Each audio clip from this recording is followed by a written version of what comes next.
रोजाना लोगों की इतनी ज्यादा मांग के हर जगह पर लोग चाहते हैं कि जलसा हो जाए, प्रोग्राम हो जाए। बैठ करके फिर मैंने सोचा कि आज जैसा तैसा ही सही, जिस अंदाज से भी मुसलमान जमा हो जाते हैं, ये शौकत इस्लाम का इजहार तो होता।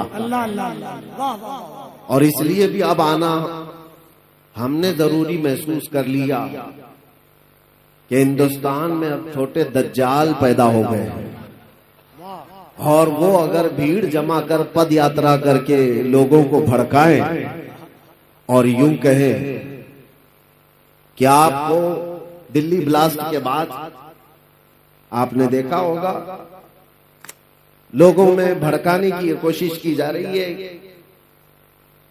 कि बम से उड़ाने वाले लोगों का भारत चाहिए या रक्षा करने वालों का भारत चाहिए। निशाना मुसलमानों की तरफ, वो कोई और होंगे उड़ाने वाले, हमारा उनसे ताल्लुक नहीं है।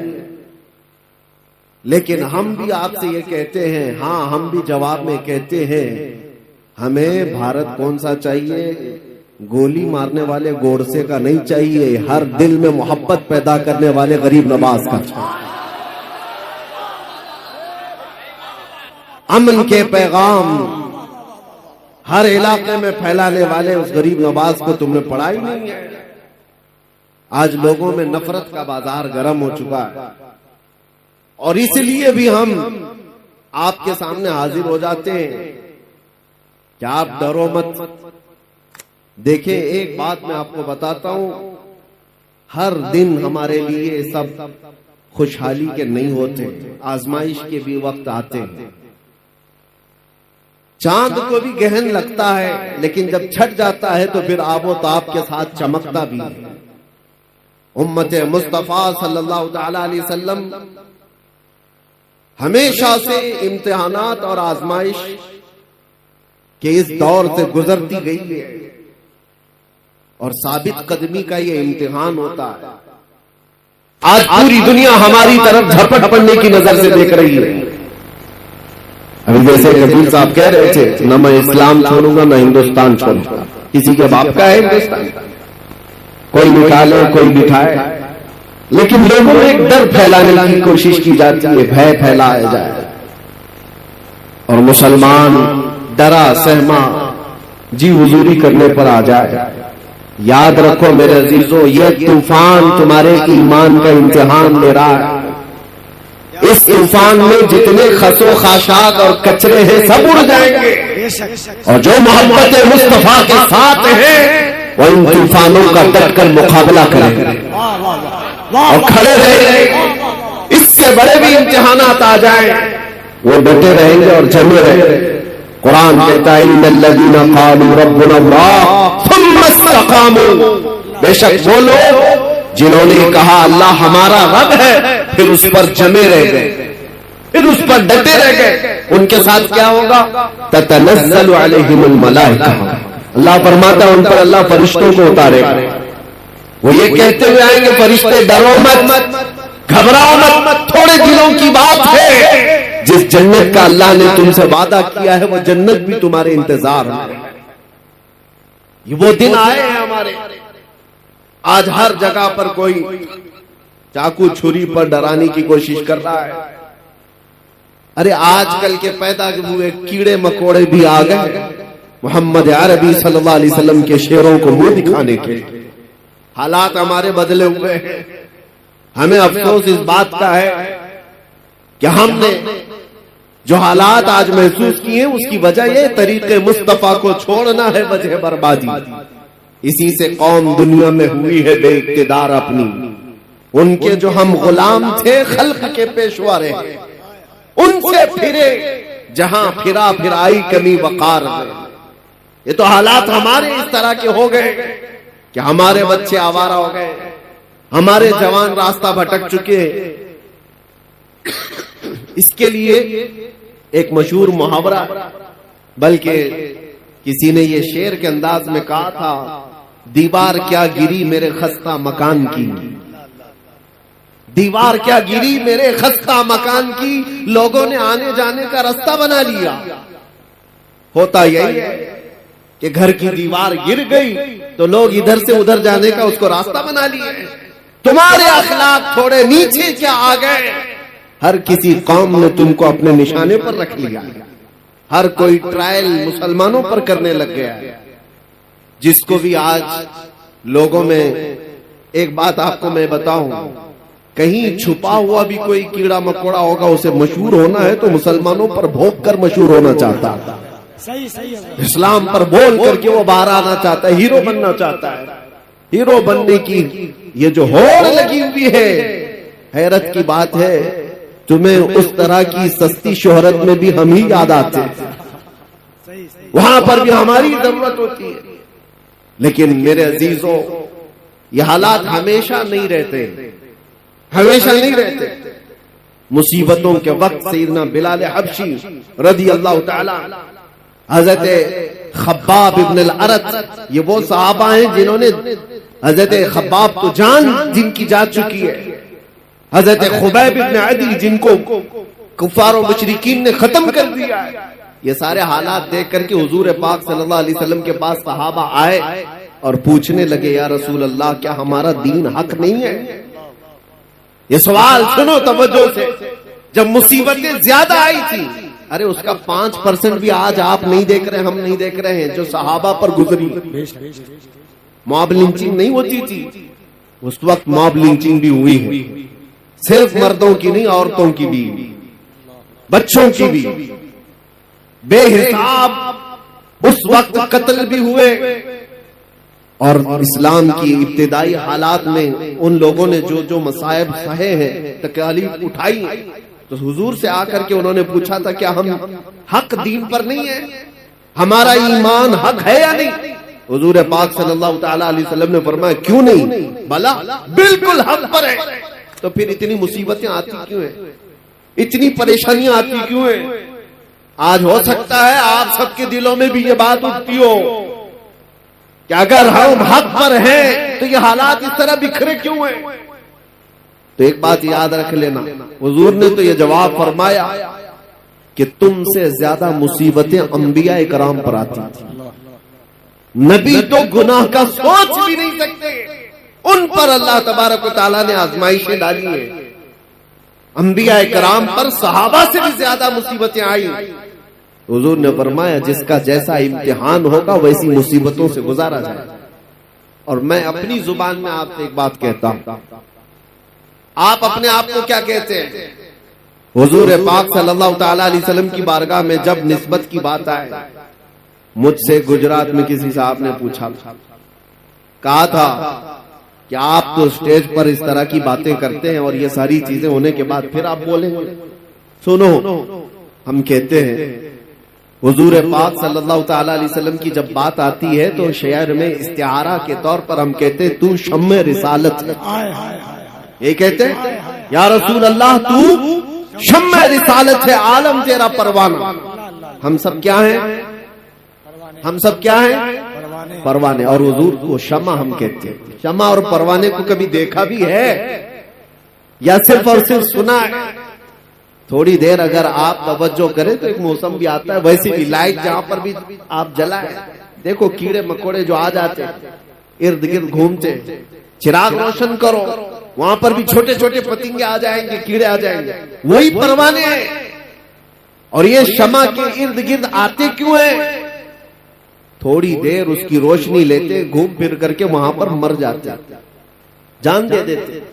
कितने कीड़े मर जाते हैं एक शमा के पास, रोशनी के पास।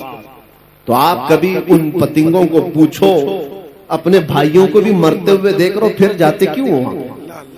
चिराग रोशन है, उसके इर्द गिर्द आते क्यों हो? परवाना जवाब देगा, मैं पैदा ही हुआ हूं शमा पर जान देने के लिए।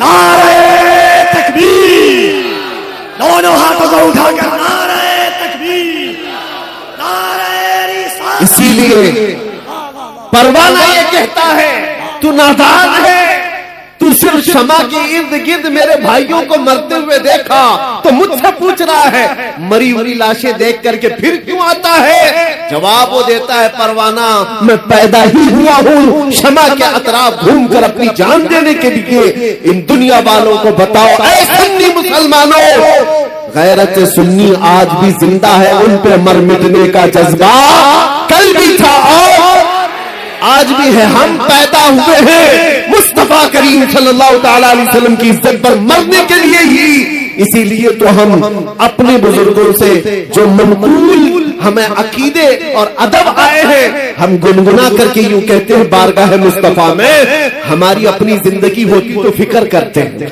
हमारी अपनी जान होती तो हम फिक्र करते।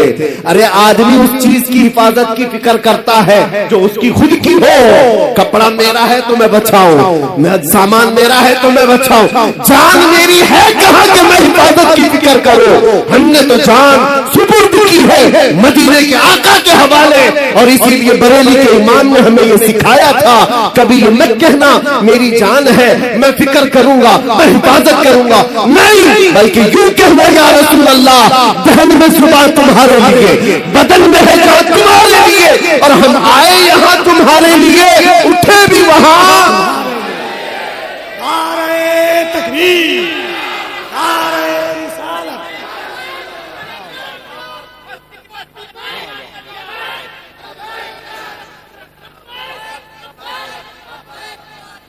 आप तवज्जो करें, हम आए यहां तुम्हारे लिए और उठे भी वहां। अरे वो परवाह करें जिसे मरने का डर हो। और दूसरी बात ये भी मैं बताऊं, आपको डर किस चीज का बिठाया जा रहा है, किस चीज से खौफजदा हो, भागते किस चीज से हो? सबसे लास्ट इस दुनिया में कुछ होने वाला है तो मौत है। सबसे आखिरी चीज क्या होने वाली है, उसके बाद क्या है? सजाएं जितनी भी है, सबसे हाईएस्ट सजा मौत है। और मौत उसके लिए डरावना सपना है जिसको जलना है, जलना है, जलना है। और मोमिन के लिए डरावना सपना नहीं है, ये तोहफा है। इधर आंख बंद हुई उधर दीदारे मुस्तफा हुआ, उसके लिए डरावना सपना नहीं है। और सच्चा मोमिन तो इंतजार में गुजारता है, न जाने वो शब कब आएगी जब मैं इस दुनिया को छोड़कर अपने महबूब के पास जाऊं। हाँ मेरे अजीजों, हम वो लोग नहीं है। इसीलिए इकबाल ने कहा था, अंग्रेजों ने परख करके देखा था तुम्हारी तबीयत को, और उसके बाद ये जुमला कहा था, ये फाका कश मौत से डरता नहीं जरा, ये फाका कश मौत से डरता नहीं जरा। हकीकत है ये, अंग्रेजों ने जो कहा था, ये भूखे रहते हैं, प्यासे रहते हैं। फाका कश किसको कहते हैं? महीनों से इनके घर में रोटी नहीं आती, कपड़े के मोहताज है, घर की छत नहीं है, लेकिन मौत से डरता नहीं है। कौन सी चीज है जो इसे निडर बनाकर रखी हुई? कौन सी चीज है जो इसे बेखौफ बनाकर रखी है? अंग्रेज कहता है रूह मोहम्मदी इसके बदन से निकालता, रूह मोहम्मदी। सारी दुनिया इसी के चक्कर में है कि वो रूह मोहम्मदी जो इनके पास है उसे निकाल। आखिर हद तक मेरे अजीजों, दुनिया जिस चीज की कोशिश करती रहेगी वो यही है। आपको क्या लगता है वो तुम्हारे रोटी, कपड़ा, लत्ता, जगह, मकान इसके दुश्मन है? नहीं, आला हजरत फरमाते हैं कि तुम्हारी जो दुश्मनी है, तुम्हारे सिलसिले में शैतान जिस चीज से परेशान है वो क्या है? आंख से काजल साफ चुरा ले, या वो चोर बला के तेरी गठरी ताकी है और तूने नींद निकाली है। तुम्हारी गठरी ही देखी गई है। चोर जो है ना, देखता है मजमे में किसके पास है माल, और उसी की जेब पर नजर रखता है, और हर एक को देखता भी नहीं। इसीलिए मेरे अजीजों, आपके ऊपर नजर इसलिए है शैतान की कि गठरी में मोटा माल दिख रहा है, बड़ा माल उसको दिखता है। इसीलिए सारी की सारी ताकत सुन्नियों पर लगाई जाती है, और जहां भिखारी लोगों कुछ ही ना हो उनका कौन दुश्मन है? उनका कौन दुश्मन है? उनके पास चोर को मिलना क्या है?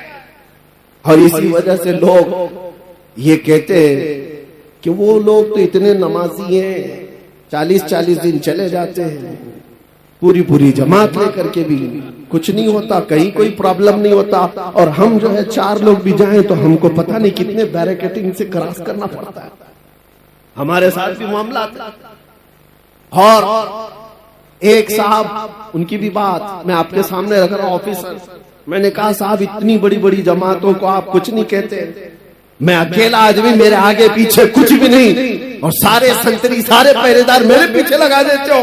कहा वो बेजरर है, वो बेजरर है, जुमला था, वो नुकसानदेह नहीं है, नुकसानदेह नहीं है, वो कहीं पर भी जा सकते हैं, ताकि वो इजराइल में भी जा सकते हैं, कोई मसला नहीं।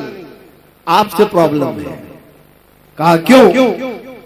आपसे प्रॉब्लम ये है कि वो बोलते कुछ नहीं और बोलते आप सबसे ज्यादा। तो कहा मेन मसला बोलने का, समझ में यही आया, बोलने का। तब फिर हमने आपको एक बात उनको ये कहा, आपकी सिक्योरिटी, आपकी अमन और शांति सब मुबारक हो, अगर बोलने में कंप्रोमाइज करने ही पर वो सारी छूट मिल सकती है तो 1000 बार मार दो, हमको वैसी छूट की जरूरत नहीं है। बुज़दिल बनकर, बेगैरत बनकर जीने का मतलब क्या है? तुम आज रोक सकते हो, इंशाअल्लाह कल रब तबारक व तआला हालात सही फरमा दे। आज तुम पाबंदियां लगा सकते हो, हमारे ऊपर किस चीज के लिए पाबंदियां? सिर्फ इसलिए कि हक बात बोलना है, हुजूर पाक की इज्जत के बारे में बोलना है। और सबसे बड़ी बात यह है कि लोगों को उठाना नहीं है, बेदार नहीं करना है, इश्क रसूल पर लोगों को उठाना नहीं है। ये मैं अंदर की बातें बता रहा हूं। कुछ लोगों ने मुझे आकर ये कहा भी आपको जितना दूसरे टॉपिक्स पे बोलना है बोलते रहिए, कोई मसला नहीं है, लेकिन बस ये आप जो नामूसे रिसालत और इश्क रसूल की बात जिसमें नौजवानों को उठाते हैं, ये बंद कर दीजिए। कहा यही तो असल है, और जान नहीं रही तो फिर जिस्म का मतलब ही क्या? नमाज, रोजा, हज, ज़कात, ये सारी चीजें हाथ पैर आंख कान का नाम काम कर सकती है, लेकिन किसी के अंदर रूह ही ना हो तो हाथ का क्या काम, पैर का क्या काम, ये आंख और नाक का क्या काम? रूह अगर है तो ये सारी चीजें काम की है, और रूह ना हो तो ये सब सड़ गल जाती है। इसीलिए इश्क मोहम्मद ही हमारी रूह है, मुस्तफा करीम का नाम हमारी जान है, और इसके बगैर हमारा कुछ नहीं है। इसीलिए आला हज़रत ने क्या कहा था, वो जो न थे तो सुन्नियों को पता है, वो जो ना हो तो। दूसरा जुमला आपकी तरफ से ही होता है, हमने देखा है, जाहिल से जाहिल मोहल्ले में भी जाकर के पूछो, वो दूसरा जुमला खुद ही कहेंगे, वो जो ना हो तो।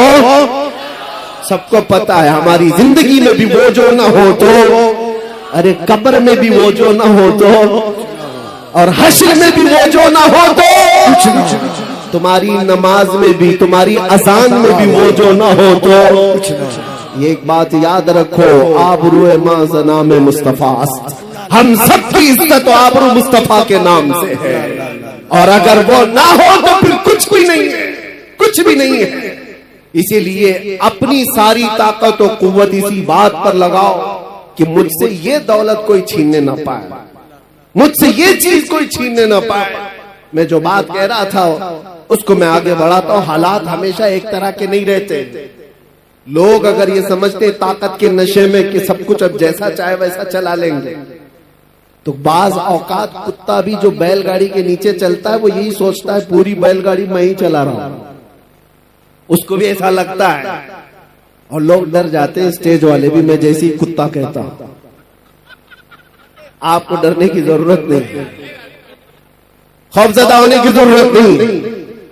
मेरे अजीजों, हमने ये उसका इजहार भी कर दिया, जिनको तकलीफ थी हमने उसके जवाब में कह दिया, आपको तकलीफ होती है किसी को भी कुत्ता कहने से, लेकिन मुझे नहीं होती।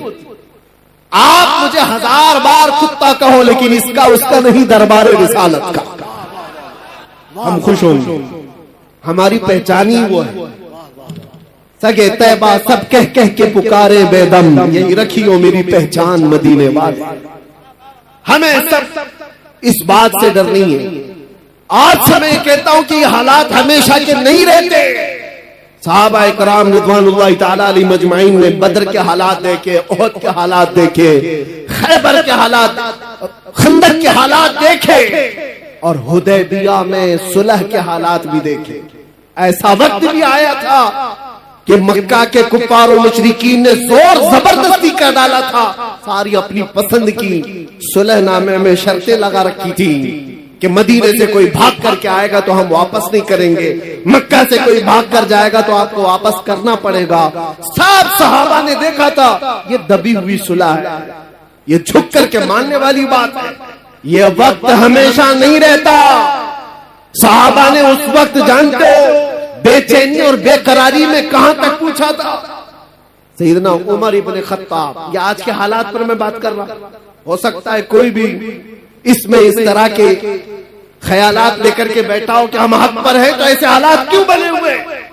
हजरत उमर ये चाहते थे कि जंग हो जाए, हम मक्का वालों से जंग करके उमरा कर लेंगे, हम 1400 की तादाद में।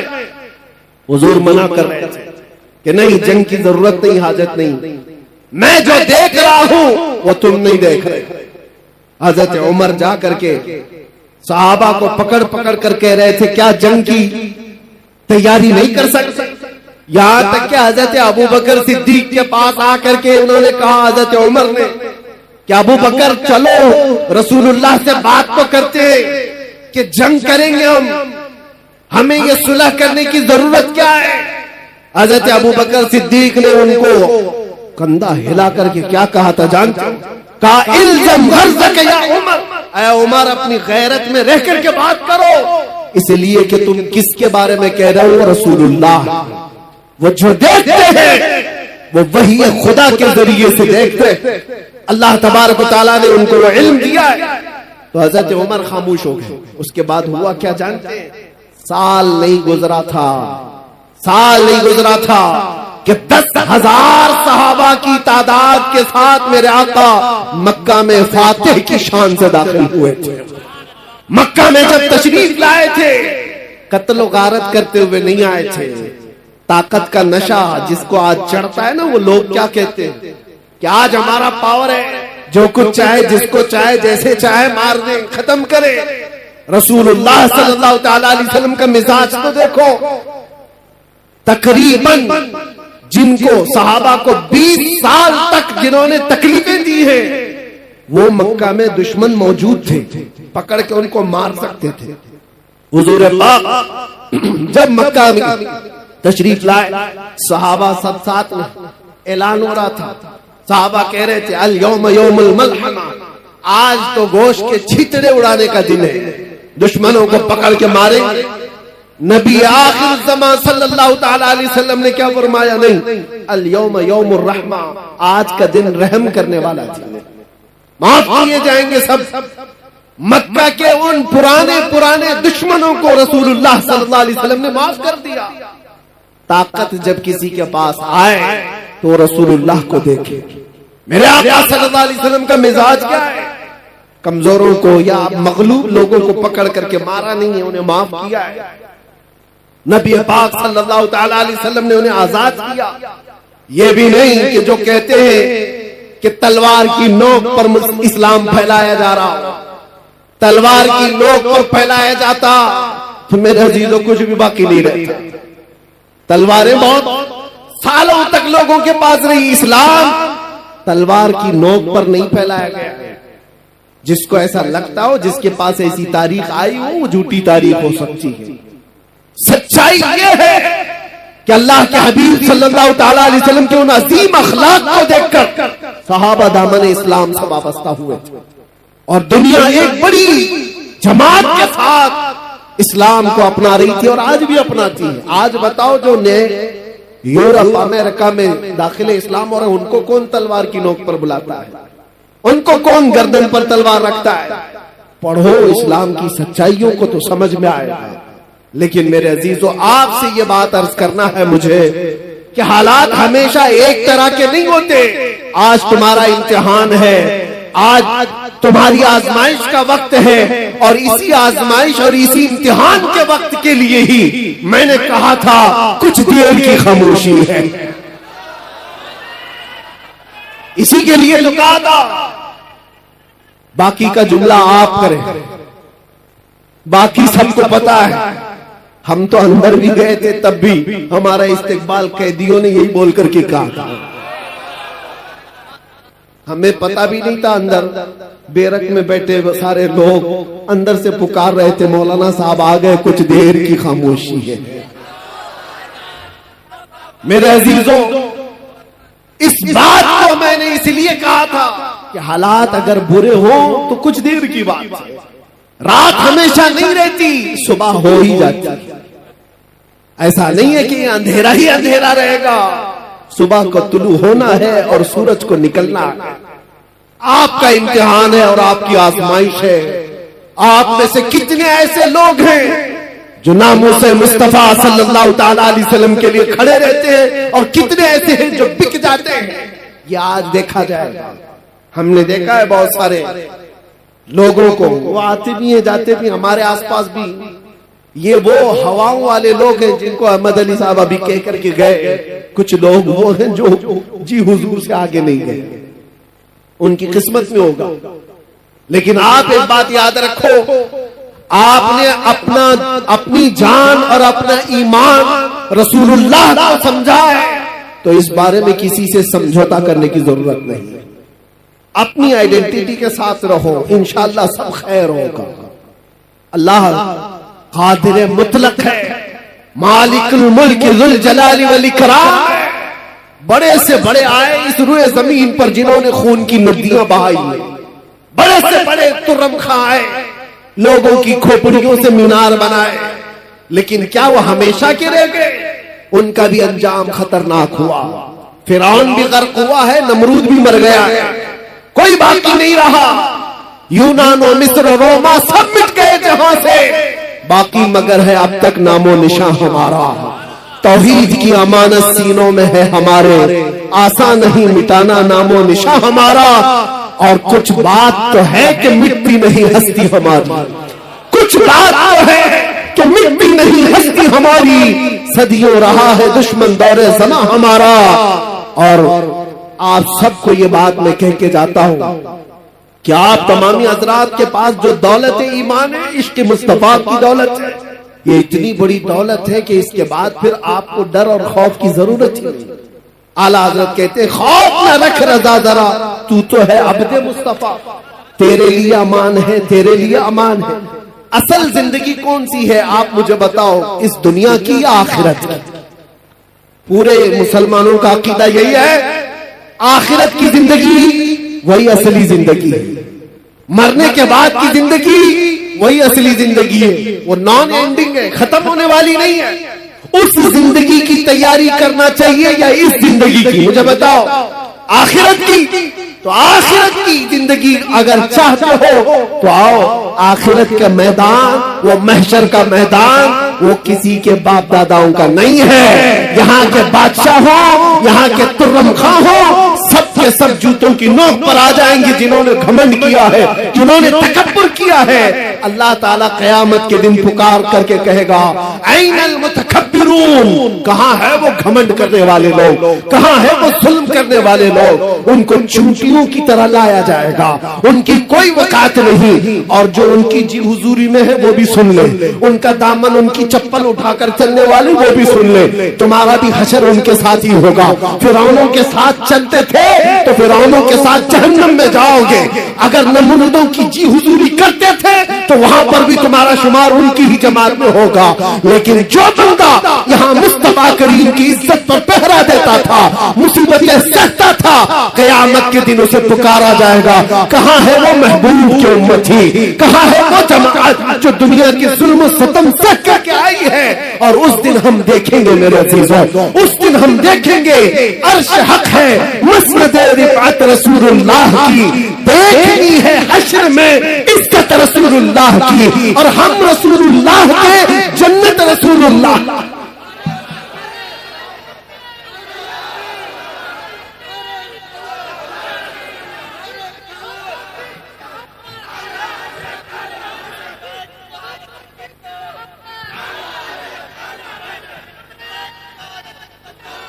मैं ये नहीं कहता कि यहाँ कुछ भी नहीं होगा। अल्लाह तबारक व तआला अगर यहाँ मदद फरमाए तो फिर तुम पर कोई गालिब भी नहीं आएगा। कुरान में अल्लाह फरमाता है, इन यंसुरकुमुल्लाह फला गालिब लकुम, अगर अल्लाह तुम्हारी मदद करे तो कोई भी तुम पर गलबा नहीं हासिल कर सकेगा। वही यख़ज़ुलकुम फमन ज़ल्लज़ी यंसुरुकुम मिन बादी, और अगर अल्लाह तबारक व तआला तुम्हें छोड़ दे तो फिर उसके बाद कोई और मदद भी नहीं कर सकेगा। यहां की बात की है, मायूस न हो, घबराओ मत। अल्लाह ताला ने जो वादा फरमाया वो बरहक है। अगर तुम आखिरत के लिए जीते हो तो फिर तुम्हारी जिंदगी कामयाब है। डरो मत, थोड़ी मुसीबतें सह करके यहां से निकलना ही। आज या कल हम रखते सफर बांध लेंगे। कुछ वो लोग हैं जो पिछले साल तुम्हारे साथ थे, वो आज जा चुके। हो सकता है हम में से जो आज बैठे हैं अगले साल वो ना रहे, अगली सुबह भी ना रहे, किसी का भरोसा नहीं। हम सब मुसाफिर हैं, चल रहे हैं और निकल जाएंगे। अगर आखिरत की जिंदगी हमेशा की समझते हो, आखिरत का तस्वुर तुम्हारे दिलो दिमाग पर हावी है, तो फिर यहाँ की इन तमाम चीजों पर नजर मत रखो कि क्या जा रहा है यहाँ पर। बस अपना ईमान बचा करके रखो और इज्जत तो उस दिन देखनी है। फकत इतना सबब है इन इकादे बज़्म महशर का। और आपको मैं बताऊं, एक सहाबी है हजरत अनस रज़ियल्लाहु ताला, सबके लिए है यह हदीस। वो कहते हैं एक ऐसी हदीस है जिसको सुनने के बाद मुझे जिंदगी में सबसे ज्यादा खुशी हासिल हुई। हजरत अनस कहते हैं, कौन सी है? हुजूर पाक सल्लल्लाहु ताला अलैहि वसल्लम से हजरत अनस ने पूछा, या रसूल अल्लाह सल्लल्लाहु ताला अलैहि वसल्लम, क़यामत का हाल क्या होगा? हुजूर ने फरमाया, अल मरउ मअ मन अहब्ब। हुजूर फरमाते हैं, ऐ अनस, दुनिया में जो जिसके साथ मोहब्बत करता था, क़यामत के दिन भी वो उसी के साथ उठाया जाएगा। ऐ लोगों, किसी लैला के मजनू बनने की जरूरत नहीं। हाँ, ये झूठे आशिक हैं, ये झूठे आशिक हैं। जो हमारे पास कितने किस्से हैं ऐसे। ये नौजवान ये समझते हैं इश्क मोहब्बत वगैरह ये सारी चीजें लड़के लड़की की हैं, बस काफी हैं, इसी में अपनी जिंदगी गुजार लेंगे। तुफ है, अल्लाह ने वैसे भी जोड़े लिखे हैं, सबके हिस्से में आ ही जाएगी इंशाअल्लाह। लेकिन उसके लिए ये जो मजाजी इश्क का ढोंग है, अरे तेरे चांद लेके आऊंगा, तारे लेके आऊंगा, आसमानों से वो तोड़ लाऊंगा। महबूबा को बोलता रहा, कितनी महबूबाएं शादी के बाद हमसे आकर शिकायत कहती हैं, अब तो राशन आटा दाल भी नहीं लाता। ये तो तारे लाने वाला था, ये तो चांद लाने वाला था। ये मजाजी इश्क के दावे हैं, फजूल हैं, कुछ नहीं होते। हाँ, हकीकी इश्क वो है, तुमने एक बार मेरे मुस्तफा से कहा, या रसूल अल्लाह, लब्बैक या रसूल अल्लाह कहा। वो रसूल पाक सल्लल्लाहु ताला अलैहि वसल्लम इतने खैरतमंद हैं कि दुनिया में भी तन्हा होने नहीं देते, कब्र में भी तन्हा होने नहीं देते, और हश्र में भी हाल ये है, मेरे आका फरमाते हैं, एक कंधे पर मेरी चादर होगी, वो गिर रही होगी, मैं उसको एक हाथ से संभाल रहा होगा और दूसरे हाथ से मेरे उस आशिक उम्मती को पकड़कर जन्नत में ले जा रहा होगा। जो न भूला हम गरीबों को रजा, याद उसकी अपनी आदत कीजिए। अरे गैर लत्थू खेरे का जिक्र करने की जरूरत ही नहीं। हम रसूलुल्लाह के, जन्नत रसूलुल्लाह की, और देखनी है हश्र में, उस दिन का इंतजार करो मेरे अजीजों। क्या मंजर है, वो क्या माहौल है। आपने सुना भी होगा हदीसों में और उलमा से बयान में सुनते होंगे, ये उम्मत, ये मखलूक आदम अलैहिस्सलाम के पास जाती है अपनी सिफारिश के लिए। आदम अलैहिस्सलाम भेजते हैं नूह अलैहिस्सलाम के पास, इज़हबू इला गैरी, मेरे अलावा किसी और के पास जाओ। नूह अलैहिस्सलाम दूसरे नबी के पास भेज रहे हैं, ऐ मखलूक खुदा, ऐ इंसानों का हुजूर, जाओ किसी और नबी के पास, आज मेरे ही लिए मसला है। नफ्सी नफ्सी का वो जिक्र कर रहे हैं। ये सुना है ना हदीस आपने, 1,24,000 कम व बेश अंबिया कराम के पास ये उम्मत, बल्कि ये पूरी इंसानियत घूमती रही सिफारिश करवाने के लिए कि अल्लाह हमारा हिसाब तो शुरू कर दे। अल्लाह ताला जलाल में है, अल्लाह का कहर और उसका गजब, अल्लाह तबारक व तआला अपने कहर और गजब में है। सारी मखलूक खुदा सारे नबियों के पास घूमती रही, फिर आखिर में आती कहां पर है? ये इंसानियत जमा कहां होती है? मैं ये नहीं कह रहा कि ये सिर्फ मुसलमान जाएंगे, ये हदीस में है आदम अलैहिस्सलाम से लेकर क़यामत तक पैदा होने वाले तमाम इंसान जाएंगे। चाहे वो काफिर हो, चाहे वो मुशरिक हो, चाहे वो कोई भी हो, सब के सब साथ मिलकर के नबियों के पास घूमेंगे, क्योंकि हिसाब ही नहीं शुरू हुआ है। आखिर में आएंगे मेरे मुस्तफा के पास और नबी आखिर ज़मान सल्लल्लाहु तआला अलैहि वसल्लम को सारे लोग मिलकर के कहते हैं, आप हबीबुल्लाह हैं, आप अल्लाह के महबूब हैं, हमारी सिफारिश कर दीजिए। अल्लाह के नबी ने वो नहीं कहा जो दूसरे नबियों ने कहा, मेरे अलावा दूसरे नबियों के पास जाओ, बल्कि आखिरी रसूल ने ये कहा, अना लहा, मैं इसी के लिए तो इंतजार कर रहा था, मैं इसी के लिए हूं, आज तुम्हारी शफाअत के लिए। मेरे आका सल्लल्लाहु तआला अलैहि वसल्लम सजदे में गिर करके अल्लाह की हम्द बयान करेंगे। रब ताला फरमाता है, ऐ महबूब अपना सर उठाओ, जिसकी सिफारिश करोगे कबूल की जाएगी।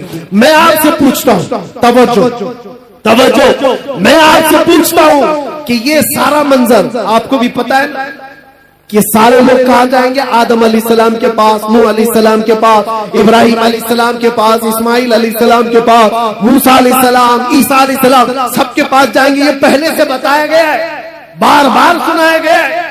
तो फिर मरने के बाद कयामत के दिन डायरेक्ट रसूलुल्लाह के पास क्यों नहीं चले जाते? सबको मालूम है, सुन भी रखा है, अचानक होने वाली चीज थोड़ी ना है। बचपन से सुनते आ रहे इस हदीस को। उस दिन ये सारे लोग जो सुने हुए हैं मुसलमान, ये भी डायरेक्ट रसूलुल्लाह के पास क्यों नहीं चले जाते? सबको पता है आखिर में वही से होना है। ये घूम रहे क्यों? इधर से उधर, उधर से इधर, इधर से उधर, उधर से इधर। उस दिन मेरे अजीजों, मेमोरी निकाल ली जाएगी, दुनिया के तमाम मामलात याद नहीं रहेंगे, घुमाया जाएगा और आखिर में मेरे मुस्तफा के पास लाया जाएगा। क्यों? आला हजरत इस मंजर को बयान करते हैं। क्यों? इसलिए खलीलो ने जी मसीहो सफी सभी से कहीं न बनी, खलीलो ने जी मसीहो सफी सभी से कहीं न बनी। ये बेखबरी की खल्क फिरी कहां से कहां तुम्हारे लिए, फकत इतना सबर है इन इकादे बज़्म महशर का कि उनकी शान महबूबी दिखाई जाने वाली है। कयामत के दिन भी उनकी शान महबूबी दिखाई जाने वाली है।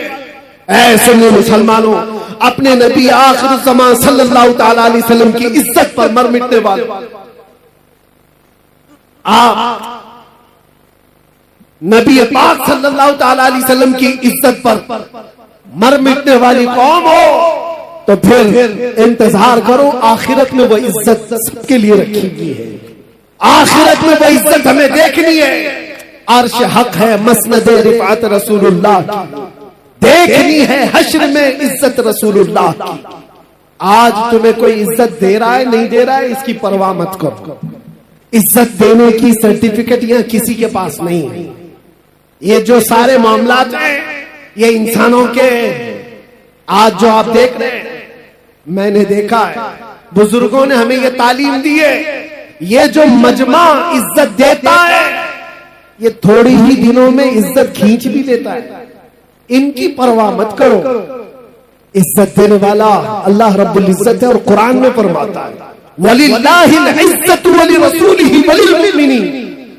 अल्लाह के लिए इज्जत है, रसूल के लिए इज्जत है और ईमान वालों के लिए इज्जत है।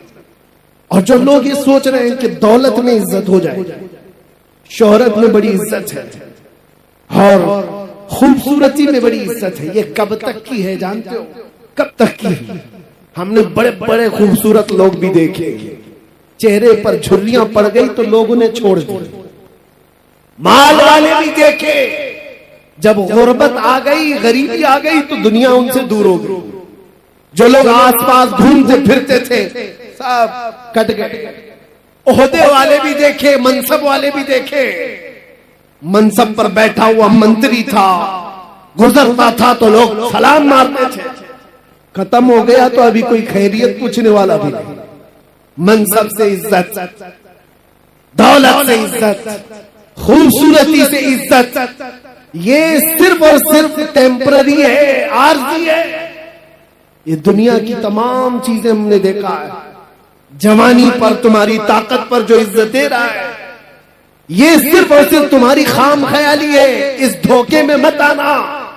हाँ, कायम रहने वाली, हमेशा रहने वाली इज्जत कौन सी है? वो पाउडर लाली से हासिल की हुई नहीं, वो दुनिया के जूते सीधे करके हासिल की हुई नहीं, वो दूसरे मनसब हासिल की हुई नहीं, वो इज्जत हमेशा बाकी रहती है जो कदमे मुस्तफा से होकर आती है। मेरे मुस्तफा की गुलामी से होकर के जो आती है वो इज्जत हमेशा बाकी रहती है। यही तो वजह है कि हमने दुनिया में देखा बूढ़ा हो जाता आदमी तो उसको साइड कर देते लोग कि चाचा अब तुम्हारा काम नहीं है, तुम बैठो, अब तो जवान लोग काम करेंगे। बहुत बूढ़ा हो गया आदमी तो उसे तो फैसलों में नहीं ले रहे, मशवरे में नहीं ले रहे, अरे सनकी है, कुछ का कुछ कह जाएगा। दुनिया का बुढ़ापा उसे कमजोर कर देता है, लोगों से दूर कर देता है। मगर मैंने देखा मेरे मुस्तफा के गुलामों में जो जितना बूढ़ा होता है उतनी इज्जत बढ़ती चली जाती है, उतनी इज्जत बढ़ती चली जाती है। दीन में जिसको इज्जत, दीन में जिसको बुढ़ापा आया है उसकी इज्जत कभी नहीं जाती, उसकी इज्जत कभी नहीं जाती। इसीलिए हो सकता है यहाँ वो आंखें होंगी जिन्होंने बरेली के ताज शरिया को देखा होगा, एक झलक जिसने देखा होगा। आपको पता है 75 साल की उम्र, 75 साल की उम्र क्या होती है? एक बहुत बड़ा बुढ़ापा है, बहुत बड़ा बुढ़ापा है। लेकिन उस बुढ़ापे में जो जमाल चेहरे पर था वो लाखों जवानों के अंदर भी नजर नहीं आता था। वजह क्या है?